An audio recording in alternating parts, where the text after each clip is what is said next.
Welcome to Birds on Vacation. I'm your host, Erica Leigh, with my co-host, co-bird, Big Dustin Wilson, and we took vacation. We were on a tropical vacation. Yeah, we left the perch. We are vibing. We're smooth. We said after that Barbie week, we need a break. We need to kick our feet up and relax and just get away from it all. But the bird's job is never truly done. The nest is wherever we go. And it's time for us little hens to start clucking about some brand new projects. That's right. One of which is Twisted Metal! Twisted Metal dropped this week while we were vibing. Yeah. Just hanging around, doing nothing. We watched the whole thing twice. We cooked up some Bloody Marys and said, let's have at it. Yeah, it's only fitting. Yeah. It's only fitting. So let's find out if it honks or not.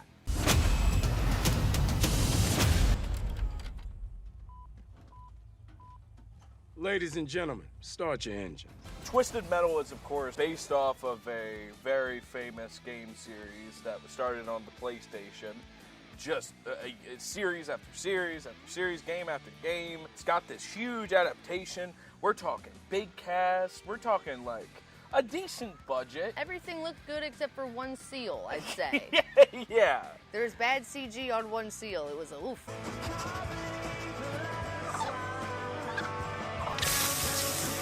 But I had never played the game. No, you haven't. And I've played every single one of them. My primary game of choice was either 3 or Black. Black being the most horrific piece of shit. The most twisted of them all. It's like... Let's face it, boys and girls. A man has to have his priorities. I killed Calypso about as well as I ever killed anyone.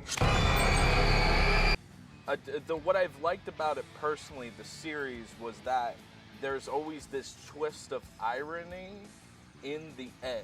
It's corny. Yes! And you know it! That's your new catchphrase. Yeah. I like it. Let me know in the comments what you think about my new drop catchphrase. Drop a comment, drop a like if you enjoyed the catchphrase. Drop a like even if you dislike the catchphrase. Yeah. Comment below if you like my dog's floofy tail. That was covering up most of that shot. Going into it, were you worried about, like, hey, am I going to understand these references? Am I going to understand these characters? So luckily for me, I watched it with an enthusiast who was able to tell me absolutely every single bit of lore and reference that could be told. I don't think not knowing would take away from enjoying the series. Absolutely. I think knowing is fun. Yeah. And to get the background on Harold, who turns out to be like a character in the series who was part of like a cutscene that didn't even make it to the game, that's fun. What I think the series does really well is you don't need to know anything about it because in a way, the show is very disconnected from the general story of the games. The whole season is setting up the premise of the game. Yeah. Which is the tournament of cars fighting and crashing. So, hopefully we get to see that in next season. A very smart decision to not have a whole entire show based off of cars smashing into each other. Getting people to care about the drivers so that you can make a show about car crashes, very smart. Very smart. Here for the show? I'm definitely here for the show! This released in the same year as the critically acclaimed Last of Us. I mean, we're talking like sweep the floor, everybody loved it. More video game content. I think that there is a big possibility. As long as it's...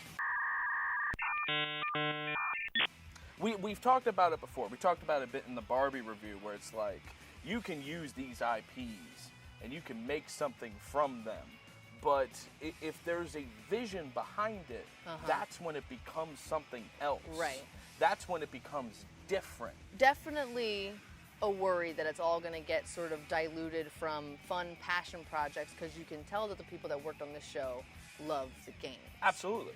The difference between Twisted Metal and Last of Us is, to me, someone who has not played either game, and I'd never watched The Last of Us. It seems like, from what I've heard, The Last of Us stayed really true to the game. And so far, Twisted Metal is a pretty large creative break. Just done shit completely different. Yeah. And it's awesome. Yeah. And it's like, I think truly, when you're adapting, especially like a video game, that's what you need to do. You need to stay faithful to the story of it, as long as it's a good one, or tell the story in the universe. Like Mario. Like Mario. Like Mario! Like, I just worry, because I'm a gamer. I hate to say it, I know. But Birds on Gaming coming soon. I'm a gamer, and I'm worried that these stories are going to be butchered, and we're going to see stuff like Mattel, how after the $1 billion the Barbie movie has made, they're going to make $712 billion. Yeah, they're going to make like Polly Pocket, Rock'em Sock'em Robots. They've announced working with Lena Dunham, who is a bad person. Yeah. Put her in the squawk box. Put her in the squawk box. Put her in the squawk box. Put that bitch in the squawk box. Is she a bad man? Is she a bad man? Is she a bad woman? She a bad man. Is she a bad man? I don't have any of that worry with video games because I'm jumping in as purely like fresh-eyed spectator along for the ride. Like, what's this TV show about? I am interested in what you're saying about maybe video games.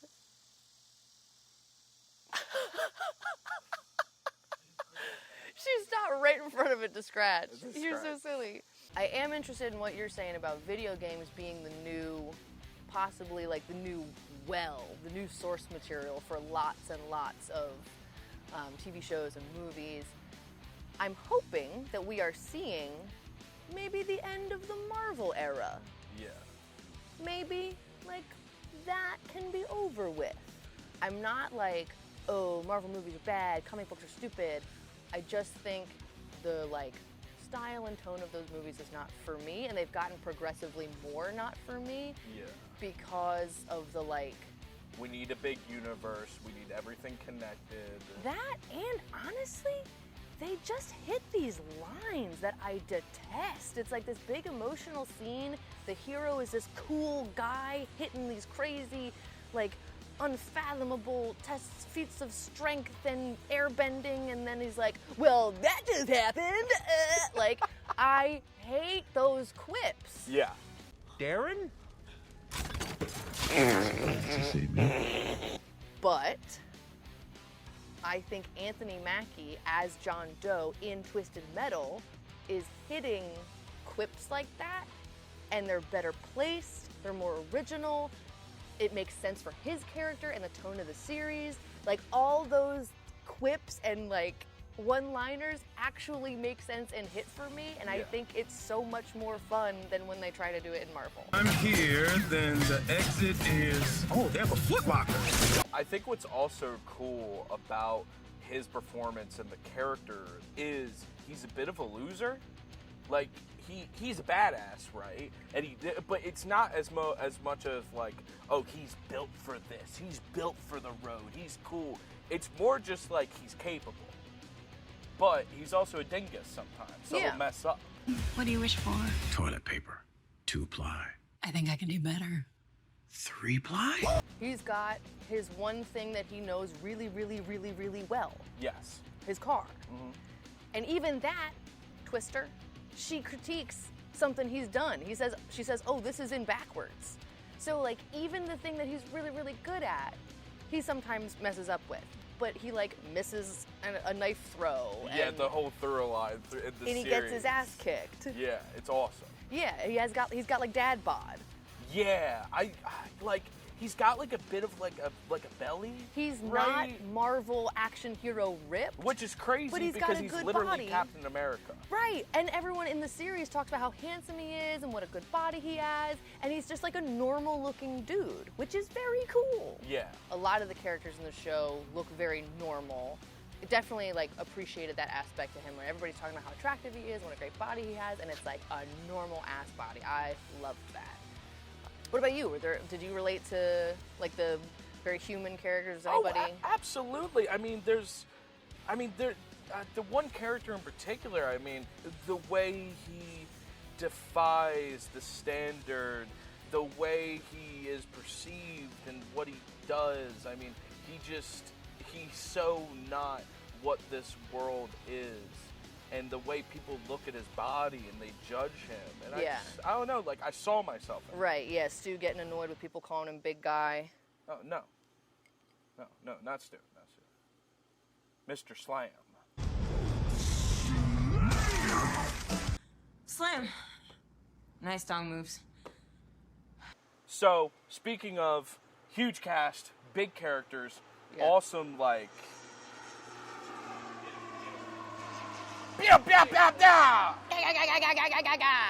It's a close set! I mean, this cast is so cool. Yeah. I think that's the best thing. It's such an interesting cast. We got so many cool actors and performers. Yeah. One of which is, like, the executive producer, Will Arnett, who signed on to this, like, long before anybody else was. Without thinking he was going to be in it. Yes. So, again, didn't play the video games, but I watch wrestling. I know who Samoa Joe is. From Necro. Oh my God. Down. And Joe comes running across and Sting. You gotta be kidding me. I was super excited to see Samoa Joe get like a mainstream acting role. So I would say instead of being focused on like the video game lore, I was very aware of Arnett voicing Sweet Tooth while Samoa Joe bodied Sweet Tooth. I just, looked up an interview that Will Arnett did with Uproxx, where he explains the process, and Samoa Joe acts out the role first. Yeah, because we were wondering, because, like... You see his mouth and his neck moving. Yeah. And, like, who matched up with what? Like, was there a creative direction for Samoa Joe to match up with whatever ideas? Because it's Will Arnett, right? It Right. would make complete sense for it to be like, hey, you're going to work off the A-lister here. This is how Will sees it, blah, blah, blah. But instead, it was Joe acting everything out and Will Arnett watching it back and then voicing based on Joe's body movements, which it's so cool, and it's so cool to see Joe, whose instrument is his body, right? Like, yes. Get the trust and the freedom to make all those decisions and like really put the body into Sweet Tooth, but and like there's the some soul. crazy decisions that he does make. Just the movements. How about a little kill music? The only thing I could compare the performance to, where it's like the body double and the guy voicing it are so in sync that it's crazy, in a weird comparison, would be Darth Vader. Because, I mean, Vader, he's got, like, James Earl Jones has this, like, crazy, stoic, like, badass voice. Iconic voice, Yeah. which Will Arnett does too. Exactly. And they both... Reese's peanut butter cups. Here's a good Halloween trick. Buy a bunch of Reese's, turn off all the lights in your house, and then you just don't answer the door. It was such a cool performance. And he cries through the mask. Yeah, I didn't look that up to see if that was just like, if they had something. But it was an intense moment. Yeah, still. the water dripping out of his mask because he's confronting his It's like dead splurting parents' bodies. out of him. It's Yeah. so dope. Yeah.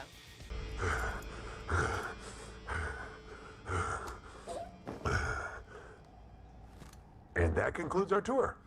This world, these characters, as we memed about a little bit, everyone's so human, and I think one of the most human stories from my perspective is Quiet. I loved the flashbacks. Yes, as a brother, it's heart-wrenching as a sibling, and she's... That's so funny because I got 2 siblings and I was like, wow, Quiet's cool.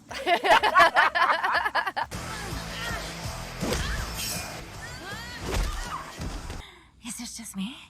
Or is this kind of hot? It's kind of hot. One of my favorite episodes, personally, I think it's the best episode of the series, is the ball pit episode. I think some people don't like that episode because it's like very slowed down, it's a lot of talking, it's not as much, there's no like big car fight scene. It's like a bottle episode. It's, yeah.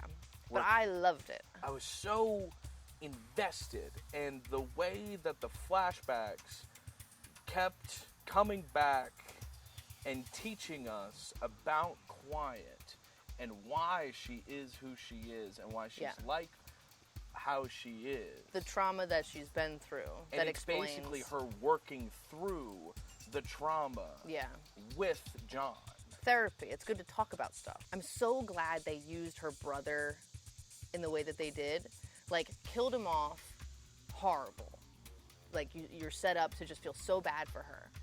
And then you keep him around because he's so much fun. Yeah, he's very fun And character. through her own imagination and her own, like, healing process, she's a dick to herself through her brother's ghost. Yes.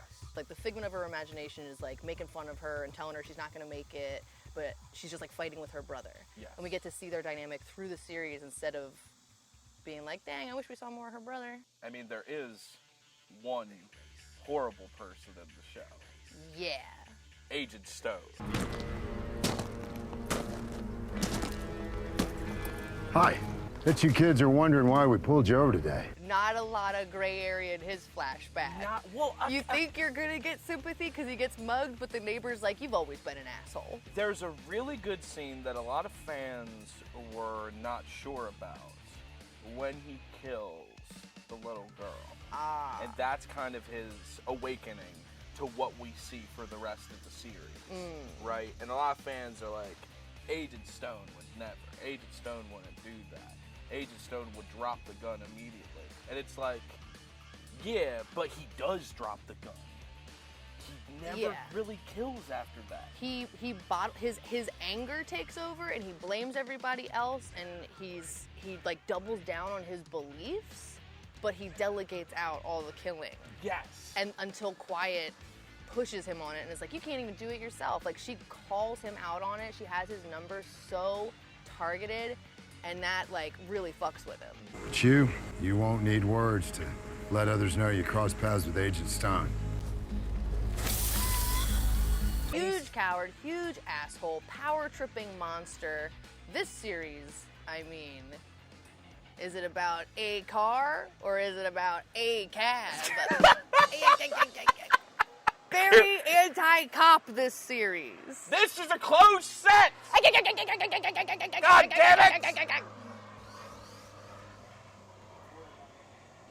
New Miami's New going Miami. to the dogs. If I can expound upon the ACAB bit, I think this is... Expand. Yeah. What did I say? Expound. I'm going to the swap box. He's a bad man.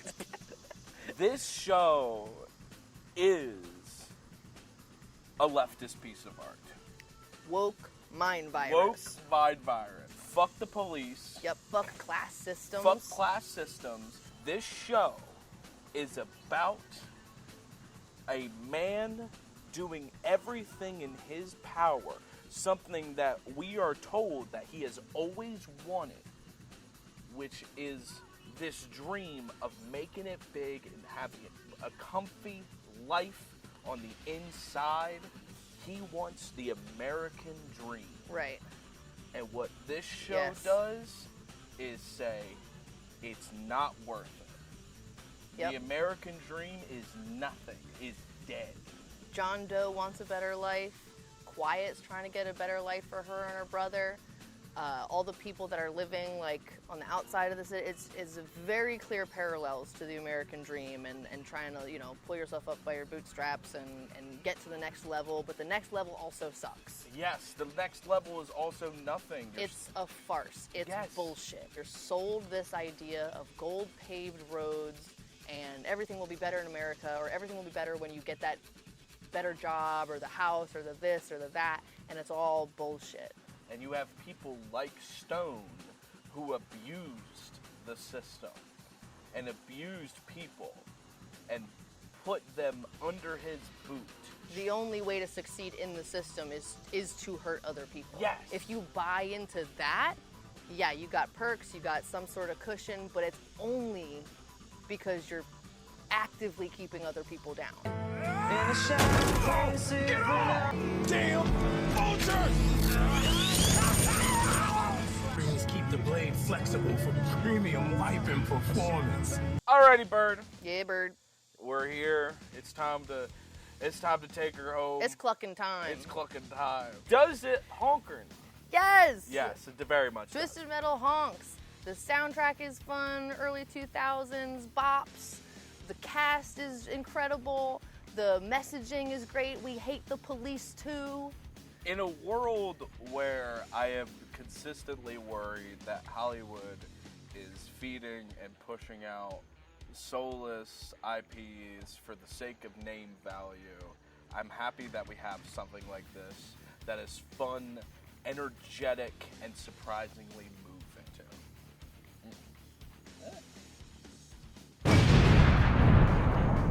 Thanks for watching the Birds on Film review of Twisted Metal. Don't forget to hit that like, share.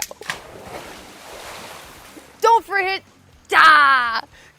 forget to hit that like and subscribe button, share, comment, tell us what clucked and honked. We'll see you in the next time.